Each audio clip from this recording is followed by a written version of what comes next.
wabarakatuh. Ya, kembali lagi dengan saya di matkul jaringan komputer. Kali ini saya akan menjelaskan, karena kemarin kita udah masuk ke routing statik, kali ini kita akan masuk ke routing dinamik ya. Seperti yang kemarin masih sama biodatanya dari saya, nama saya Prayogi Kardani, NIM 19051204055 dari prodi S1 Teknik Informatika. Saya kelas D19B. Ya, langsung saja menuju ke praktik ke routing dinamik. Nah, kita akan menampilkan yang berbeda. Kali ini kita menuju ke blognya Pak Agus sendiri. Ya, di sini routing dinamik. Sebenarnya ini udah ada videonya ya. Kita di sini tinggal mempraktekkan aja. Jadi buat teman-teman gak usah bikin Cisco lagi gitu loh. Soalnya bakalan menyusahkan kalian juga ya. Tujuannya pertama yaitu mengetahui cara kerja routing dinamik. Lalu yang kedua yaitu mensimulasikan routing dinamik RIP dengan Cisco Packet Tracer. Ya, dasar teorinya yaitu dynamic routing atau routing dinamik adalah sebuah router yang memiliki dan membuat tabel routing secara otomatis dengan mendengar lalu lintas jaringan dan juga dengan saling berhubungan antar router lainnya. Ya, bisa dibaca di sana. Protokol routing mengatur router-router sehingga dapat berkomunikasi satu dengan yang lain dan saling memberikan informasi satu dengan yang lain dan saling memberikan informasi routing yang dapat mengubah isi forwarding tabel tergantung keadaan jaringannya. Dengan cara ini, router-router mengetahui keadaan jaringan yang terakhir dan mampu meneruskan data ke arah yang benar. Untuk selengkapnya bisa dibaca di jogir201wordpress.com. Ya, di sini ada macam-macam dari routing dinamik, yaitu yang pertama ada RIP, Routing Information Protocol. Lalu yang kedua ada IGRP, Internal Gateway Routing Protocol.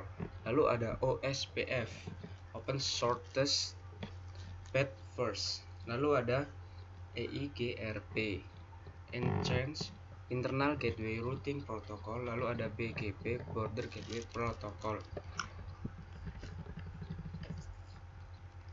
Ya, seperti kemarin, routing statis juga memiliki kelebihan dan kekurangan. Tidak memungkinkan juga routing dinamik mempunyai kelebihan dan kekurangan. Nah, kelebihan dari routing dinamik yaitu yang pertama, hanya mengenal alamat network yang terhubung langsung dengan routernya. Tidak perlu mengetahui semua alamat network yang ada. Lalu, bila terjadi penambahan suatu network baru, tidak perlu semua router mengkonfigurasi, hanya router-router yang berkaitan. Lalu yang terakhir yaitu lebih mudah untuk mengatur network yang besar. Akan memilih jalur lain yang ada bila suatu jalur rusak. Nah, kekurangannya di routing dinamik ini yaitu beban kerja router lebih berat karena selalu memperbarui IP table pada tiap waktu tertentu. Lalu ada kecepatan pengenalan network terbilang lama karena router membroadcast ke semua router hingga ada yang cocok. Lalu yang ketiga yaitu setelah konfigurasi harus menunggu beberapa saat agar setiap router mendapat semua alamat IP yang ada. Lalu yang keempat, susah melacak permasalahan pada suatu topologi jaringan lingkup besar. Lalu yang terakhir yaitu update ARP table dibagikan ke semua komputer, berarti mengkonsumsi butuh RAM untuk menentukan jalur terbaik bila terjadi down bandwidth. Jalur ditentukan oleh sistem, bukan admin. Nah, ini di sini juga lengkap, ada tabel perbedaan yang spesifikasi untuk kedua jenis routing. Nah, di routing statik berfungsi pada protokol IP. Nah, sedangkan di routing dinamik berfungsi pada inter-routing protokol. Nah, bisa dijelas selengkapnya di webnya Pak Agus sendiri ya di sini. Nah, kali ini kita akan menuju ke RIP, Routing Information Protocol. Nah, Routing Information Protocol ini adalah sebuah protokol routing dinamik yang digunakan dalam jaringan LAN, Local Area Network, dan WAN, Wide Area Network. Oleh karena itu, protokol ini diklasifikasikan sebagai Interior Gateway Protocol, IGP. Protokol ini menggunakan algoritma Distance Vector Routing. Pertama kali didefinisikan dalam RFC 1058-1988. Nah, cara kerjanya di sini, cara kerja RIP yaitu yang pertama, host mendengar pada alamat broadcast jika ada update routing dari gateway. Lalu yang kedua, host akan memeriksa terlebih dahulu routing table jika kita menerima update routing. Lalu jika rute belum ada, informasi segera dimasukkan ke routing table. Jika rute sudah ada, metrik yang terkecil akan diambil sebagai acuan dan seterusnya. Nah, karakteristik dari RIP yaitu Distance Vector Routing Protocol. Hop count sebagai metrik untuk memilih rute. Lalu, maksimum hop count 15, hop ke 16 dianggap unreachable. Nah, buat selanjutnya di sini bisa dibaca.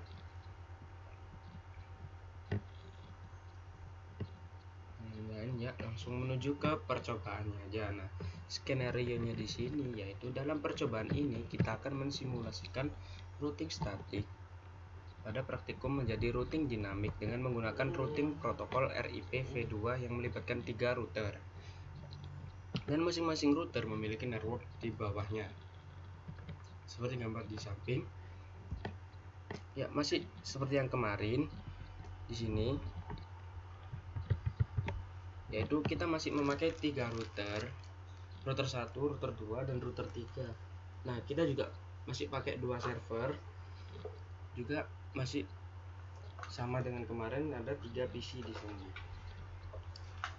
Sebenarnya sama seperti routing statik ya yang kita pakai untuk di Cisco ini, hanya saja kita akan mengubahnya menjadi routing dinamik. Nah, bagaimana caranya? Kita langsung ikuti langkah-langkah dalam percobaan ini aja ya. Ntar mau menancapkan cas.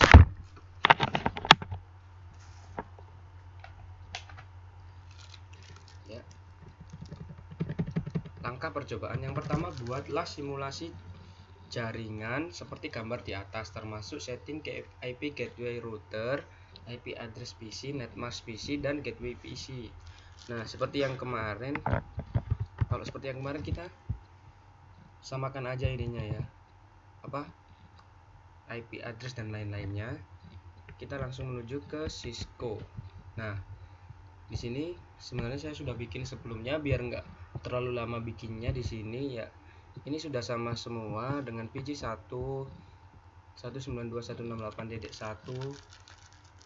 026 dan lain-lain. Ini sudah sama semua di sini, bisa dilihat seperti gambar yang tadi. Kita sudah tidak perlu lagi menjelaskan bagaimana cara men-setting IP address dan lain-lain.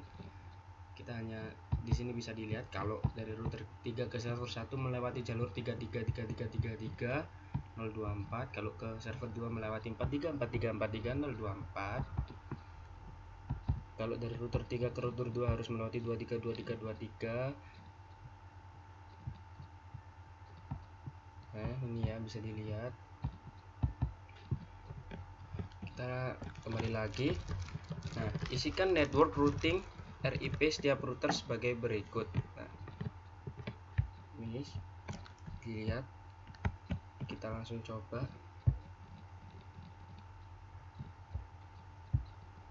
Fix RIP. Ya, ini udah sama ya. Ini udah sama kayak ini.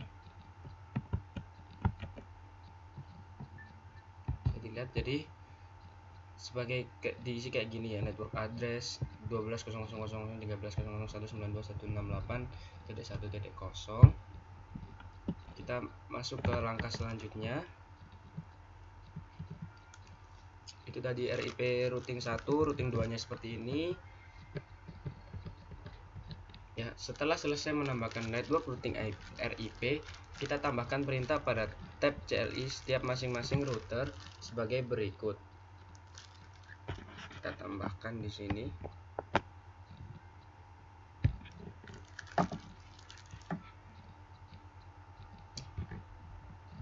Bentar, lama banget.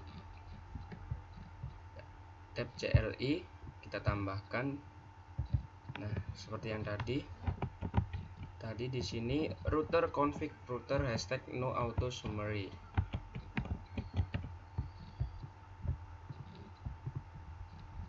Dan di sini ya udah ada.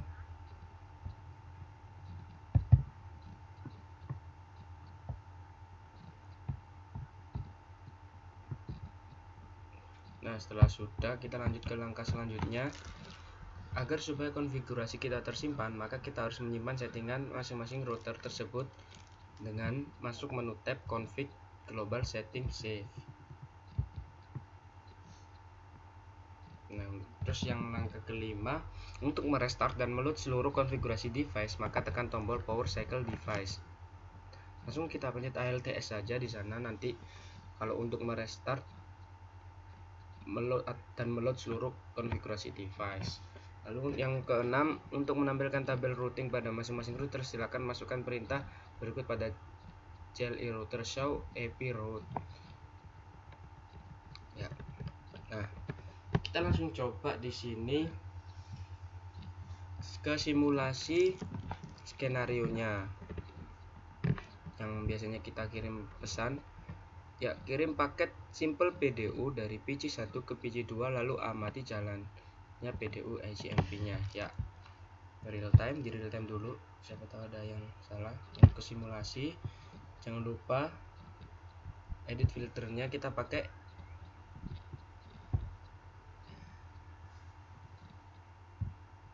ICMP RIP. Ya, disilang udah, kita pakai RIP aja sekali. Nah, kita lihat lagi, oh enggak, kita masih tetap pakai ICMP bukan RIP.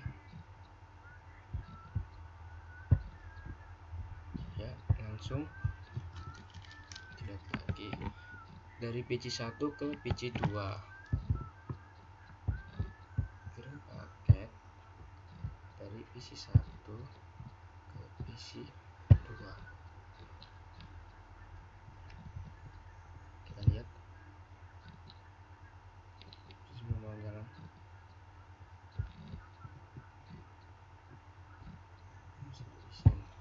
Nah, udah, kita lihat ya, melalui router 1 dulu. Nah,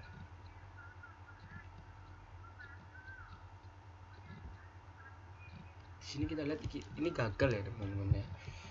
Nggak tahu kenapa ini gagal. Kita reset dulu simulasi, kita mulai lagi.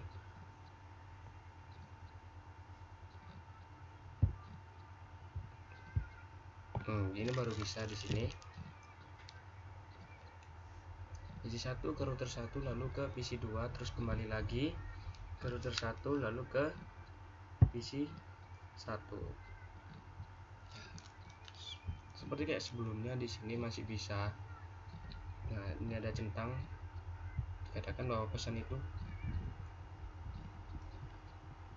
bisa terkirim. Ya, kita reset.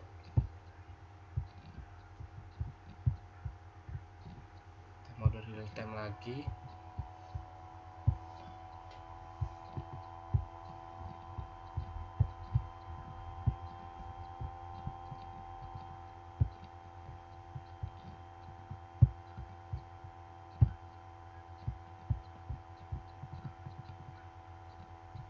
Ya, itu tadi percobaannya. Lalu 8, setelah selesai membuat simulasi pada poin 3, kembalikan mode ke real time. Lalu coba lakukan tracing dengan arah seperti poin 3, lalu amati hasil penelusuran rutenya. Lalu buat skenario jalur routing R1 R3, jalurnya putus dengan mendisable salah satu interface routing router yang terhubung dengan R1 R3, misal interface serial R3 arah R1. Kemudian tunggu sekitar 15-20 detik. Sekarang coba lakukan pengetesan pada poin 7 kembali. Ya, mungkin itu tadi yang ada di blog, dan tugasnya ini seperti yang diberikan sama Pak Agus, yaitu buat video hasil percobaan Anda, kemudian upload di channel YouTube yang telah ditentukan. Ya, iya, ini tugas saya, yaitu bentar lagi akan diupload di channel YouTube. Nah, sekian dari saya. Wassalamualaikum warahmatullahi wabarakatuh.